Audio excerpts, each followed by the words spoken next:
अरे विद्यार्थियों, आज की इस वीडियो लेक्चर में अपन इशू ऑफ डिबेंचर यानी ऋण पत्रों के निर्गमन वाले चैप्टर का एक इम्पोर्टेंट क्वेश्चन और उसके सॉल्यूशन का डिस्कशन करेंगे।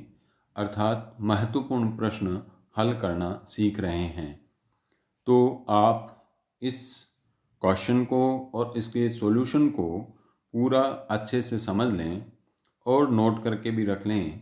इस प्रकार के और क्वेश्चन जो आपकी बुक में हैं उनको भी सॉल्व कर लें, क्योंकि इस तरीके का क्वेश्चन यदि आपकी परीक्षा में पूछा जाएगा तो पूरे 8 नंबर का 8 मार्क्स का पूछा जा सकता है। तो 8 मार्क्स की आज के इस लेक्चर में अपन तैयारी करते हैं। आइए सबसे पहले समझते हैं प्रश्न को और देन उसके बाद समझते हैं उसके सॉल्यूशन को। तो क्वेश्चन है हमारे पास, 1 अप्रैल 2018 को सूरज लिमिटेड ने 1000 रुपये वाले 20 लाख रुपए के 12% ऋण पत्र निम्न प्रकार से निर्मित किए। देखिए, ये 12% ऋण पत्र का तात्पर्य होता है कि इन ऋण पत्रों के अंकित मूल्य पर जब ब्याज चुकाया जाएगा तो वो 12% की दर से चुकाया जाएगा। दूसरी बात, एक ऋण पत्र का मूल्य 1000 रुपये है और इस तरीके से 20 लाख रुपए के कुल ऋण पत्र हैं, अर्थात यहाँ पर 2000 टोटल डिबेंचर हैं। अब इन 2000 डिबेंचर्स को कैसे इशू किया है? क्वेश्चन कह रहा है कि नंबर फर्स्ट 950, इन 2000 में से 950 ऋण पत्र 20% प्रीमियम पर नगद में, अर्थात 950 ऋण पत्र जनता को इशू किए और उनके बदले में नगद राशि आ रही है। लेकिन राशि कितनी आएगी? 20% प्रीमियम पर, यानी 1000 रुपये वाले ऋण पत्र के बदले में 1200 रुपये नगद में आएंगे एक ऋण पत्र से। दूसरे ऋण पत्र कंपनी ने इशू किए हैं 450 ऋण पत्र एक विक्रेता को जिसने 4,40,000 रुपये का भूमि और भवन बेचा है। अब यहाँ ये ध्यान रखना है कि 4,40,000 रुपये का भूमि भवन बेचा है तो उस विक्रेता को कुल भुगतान करना चाहिए 4,40,000 का, लेकिन इस 4,40,000 के बदले में हम ऋण पत्र दे रहे हैं 450 और एक ऋण पत्र का मूल्य है 1000। तो 450 ऋण पत्र इंटू 1000 रुपये के हिसाब से देखें तो 4,50,000 रुपये हो रहे हैं, जबकि भुगतान करना है 4,40,000 रुपये का। तो ये अधिक राशि का हम क्या करेंगे, ये भी हमें सोचना है, समझना है। तीसरे जो ऋण पत्र इशू किए जा रहे हैं वो है 600 ऋण पत्र पंजाब नेशनल बैंक को 4 लाख रुपए के ऋण के लिए संपार्श्विक प्रतिभूति के रूप में इशू किए हैं, इशू एज कोलेट्रल सिक्योरिटीज। अब ये कोलेट्रल सिक्योरिटीज के रूप में जो डिबेंचर इशू किए जाते हैं उन डिबेंचर पर कोई इंटरेस्ट पे नहीं करना पड़ता। इंटरेस्ट केवल 4 लाख रुपए की जो ऋण की राशि है उसी पर चुकाया जाएगा। देन अगली सूचना है प्रश्न की कि ऋण पत्रों पर ब्याज प्रति वर्ष 30 सितंबर और 31 मार्च को दिया जाता है। वर्ष में 2 बार ब्याज देंगे, 30 सितंबर को तो अप्रैल से लेकर सितंबर तक यानी 6 महीने का, फिर 31 मार्च को यानी 1 अक्टूबर से 31 मार्च तक फिर 6 महीने का, यानी वर्ष में 6 महीने का ब्याज 2 बार चुकाया जाता है। तथा बैंक ऋण पर 12% वार्षिक दर से प्रति वर्ष 31 मार्च को देय है, यानी इंटरेस्ट ऑन बैंक लोन वर्ष में एक बार 12 महीने का एक साथ चुकाना है, जबकि ऋण पत्रों पर ब्याज हमें वर्ष में 2 बार 6 महीने का चुकाना है। अब करना क्या है, देखिए कि उपर्युक्त व्यवहारों के लिए कंपनी की पुस्तकों में 2018-19 के लिए आवश्यक जर्नल प्रविष्टियां कीजिए। अर्थात पूरे वर्ष में कंपनी की ये जो व्यवहार हुए हैं, ऋण पत्र निर्गमन से संबंधित व्यवहार, ब्याज से संबंधित व्यवहार और वर्ष के अंत में की जाने वाली क्लोजिंग एंट्रीज, ये सारी की सारी एंट्रीज आपको इस प्रश्न में करनी है। तथा कंपनी के चिट्ठे में इस बैंक ऋण को भी दिखाना है। बैंक ऋण जो पंजाब नेशनल बैंक से 4 लाख रुपए का ऋण लिया है उसको भी दिखाना है बैलेंस शीट में। यदि संपार्श्विक प्रतिभूति के रूप में ऋण पत्रों के जमा कराने संबंधी आवश्यक प्रविष्टियां कंपनी की पुस्तकों में नहीं की गई है, अर्थात debenture issued as collateral securities की कोई एंट्री नहीं करनी है, ये प्रश्न साफ साफ कह रहा है। तो देखिए ये हमारे सामने प्रश्न हुआ। अब इस प्रश्न को हम कैसे हल करेंगे ये देखते हैं अगली स्लाइड से। सबसे पहले 950 ऋण पत्र जो 20% प्रीमियम पर नगद में इश्यू किए गए हैं, इसकी जर्नल प्रविष्टि करते हैं 1 अप्रैल 2018 को। तो क्या एंट्री हो जाएगी, देखिए 1 अप्रैल 2018 को सबसे पहली entry, bank account debit to debenture application account. Application की सहायता से राशि प्राप्त आएगी। कितनी राशि प्राप्त होगी? 950 ऋण पत्र इंटू 1000, ये तो अंकित मूल्य, और प्लस 20% प्रीमियम, या 950 इंटू 1200, तो टोटल राशि आ गई 11,40,000 रुपये। इस 11,40,000 रुपये प्राप्त होने पर बैंक में डेबिट कर दिया। और ये प्राप्ति किसके बदले में हो रही है? कि डिबेंचर की एप्लीकेशन के बदले में। तो डिबेंचर की एप्लीकेशन अकाउंट को हमने क्रेडिट कर दिया। पहली एंट्री हमारी तैयार है। दूसरी एंट्री करेंगे इस एप्लीकेशन की राशि को डिबेंचर के अकाउंट में ट्रांसफर करने की। तो डिबेंचर एप्लीकेशन अकाउंट डेबिट 11,40,000 जितना आया था, टू 12% डिबेंचर। हम पिछले लेक्चरों में अच्छे से सीख चुके हैं कि जब भी डिबेंचर का अकाउंट आएगा या शेयर कैपिटल का अकाउंट आएगा तो उस अकाउंट में केवल अंकित मूल्य आता है। और अंकित मूल्य एक ऋण पत्र का कितना है? 1,000 रुपये। तो 950 इंटू 1,000, 9,50,000 रुपये ऋण पत्र के खाते में आएंगे। बाकी की जो अधिक राशि प्रीमियम के रूप में प्राप्त हो रही है उसके लिए हम अलग खाता ले लेंगे, टू सिक्योरिटीज प्रीमियम अकाउंट 1,90,000। ये 1,90,000 कहाँ से आ रहा है? कि 950 ऋण पत्रों पर 20% प्रीमियम, 20% किसका? 1,000 रुपये का, अर्थात 200 रुपये। तो 950 इंटू 200 रुपये के हिसाब से 1,90,000 रुपये।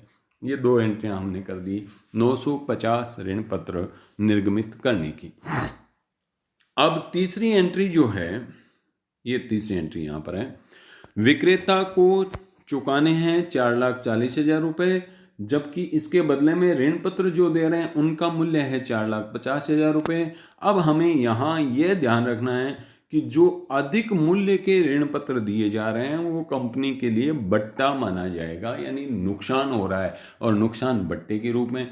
यदि कम मूल्य के ऋण पत्र दे रहे हैं, जैसे 4,10,000 रुपये के ही ऋण पत्र दे रहे हैं, तो कम मूल्य के ऋण पत्र जो दे रहे हैं वो कंपनी के लिए प्रीमियम के रूप में लाभ होता है। तो यहाँ कंपनी को हानि हो रही है और उस हानि को हम बट्टा यानी discount on issue of share मानेंगे। तो ये कैलकुलेशन समझने के बाद 450 ऋण पत्र विक्रेता को इश्यू करने की प्रविष्टि कर देते हैं, पाने वाले को डेबिट करते हैं, इसलिए vendor account debit. Vendor account debit जितना उसको देना है 4,40,000। Discount on issue of debenture account debit 10,000। ये 10,000 रुपये जो अधिक मूल्य के ऋण पत्र हम दे रहे हैं वो डिस्काउंट अकाउंट में डेबिट हो गया। टू 12% डिबेंचर, और 12% डिबेंचर हम कितने इशू कर रहे हैं? 450। तो 450 इंटू 1,000 यानी अंकित मूल्य हो गया 4,50,000।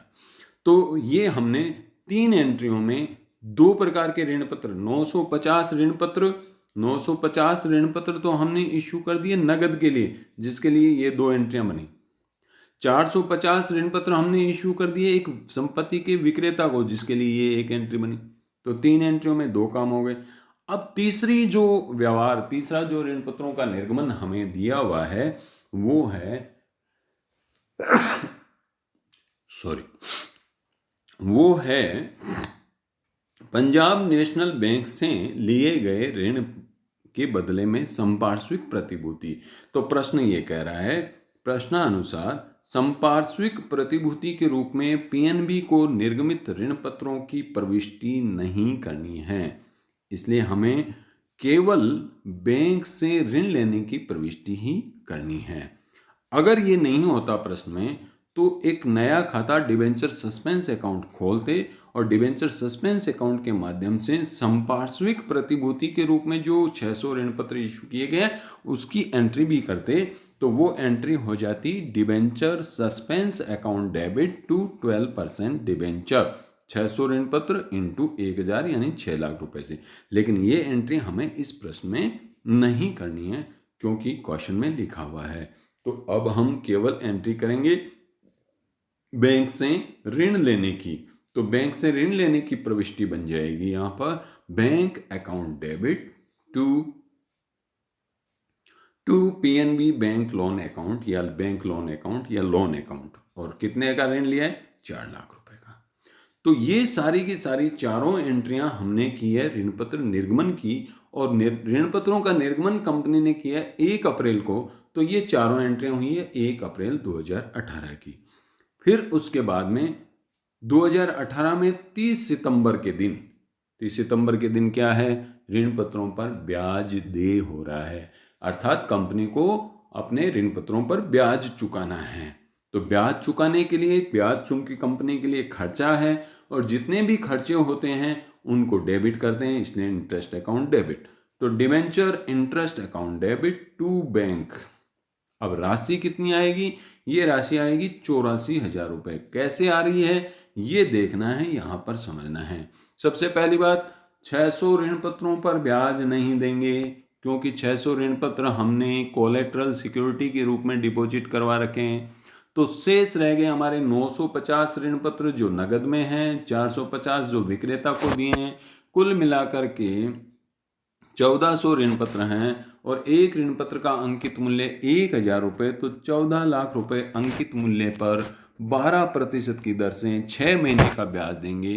तो 14 लाख इंटू 12% इंटू 6/12 6 महीने के लिए, तो ये राशि आएगी 84,000 रुपये। 6 महीने का ब्याज हमने चुका दिया।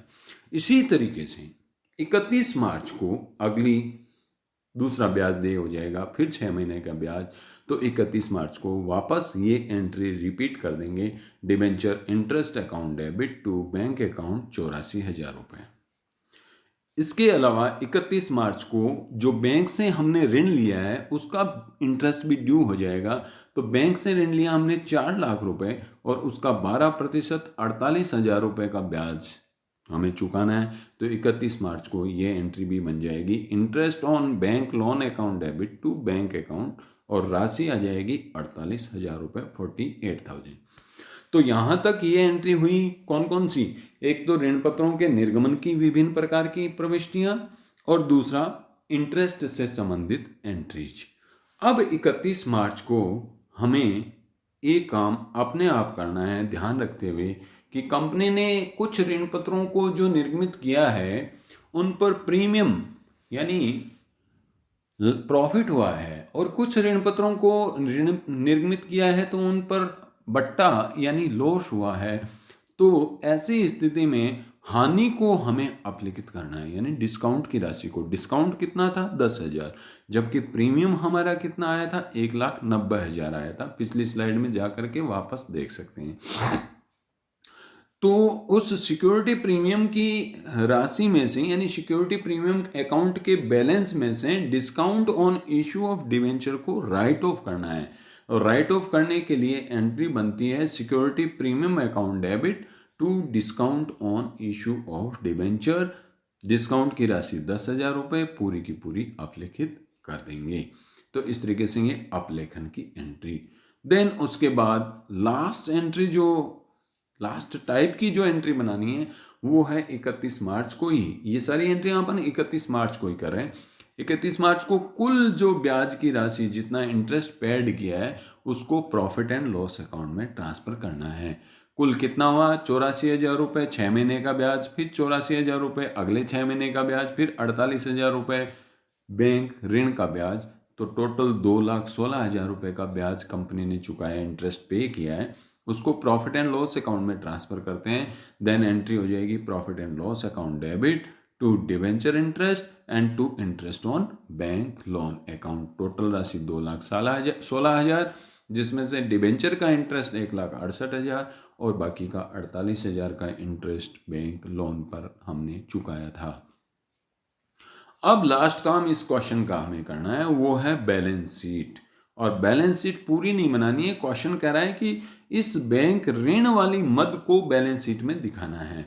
तो बैंक लोन को दिखाते हुए, देखिए बैंक लोन कहाँ दिखाएंगे, लेकिन पूरा हेडिंग हमें पूरा लिखना पड़ेगा। सबसे पहले दिखाएंगे इक्विटी एंड लायबिलिटीज, यानी लायबिलिटी साइड की बात है। इक्विटी एंड लायबिलिटीज में नंबर फर्स्ट हेडिंग आता है share holder fund. Share holder fund में सिक्योरिटी प्रीमियम का बचा हुआ अमाउंट हमें दिखाना है, लेकिन क्वेश्चन नहीं कह रहा है इसलिए हम नहीं दिखा रहे हैं। नंबर दूसरा हेडिंग आता है नॉन करंट लायबिलिटीज, और नॉन करंट लायबिलिटीज में लॉन्ग टर्म लोन या लॉन्ग टर्म बोरोविंग्स के हेडिंग में हम दिखाएंगे पीएनबी बैंक लोन। ये पीएनबी बैंक लोन दिखा दिया 4 लाख रुपए का। इस पीएनबी बैंक लोन के नीचे with in bracket PNB bank loan जो दिखाया है उसके नीचे हम ब्रैकेट में ये दिखाएंगे कि 600 debenture issued as collateral security. इस 4 लाख रुपए के बदले में हमने 600 डिबेंचर कोलेटरल सिक्योरिटी के रूप में, यानी संपार्श्विक प्रतिभूति के रूप में बैंक के पास जमानत के रूप में रखे हुए हैं।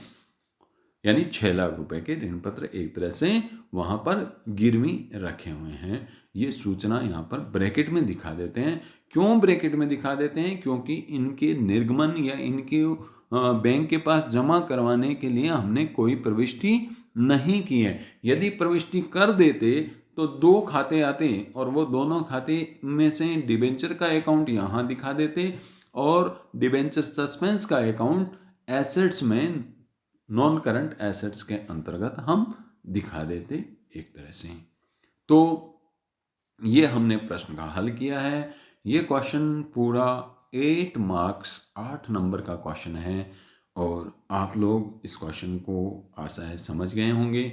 यदि कोई चीज़ नहीं समझ में आ रही है, पूछनी हो तो आप कमेंट में लिख करके पूछ सकते हैं और इस तरीके के क्वेश्चंस आप तैयार कर लेना, क्योंकि ऐसा प्रश्न आपकी परीक्षा में 8 नंबर के लिए आने की संभावना रहती है। महत्वपूर्ण प्रश्न है। तो आज के लिए इतना ही।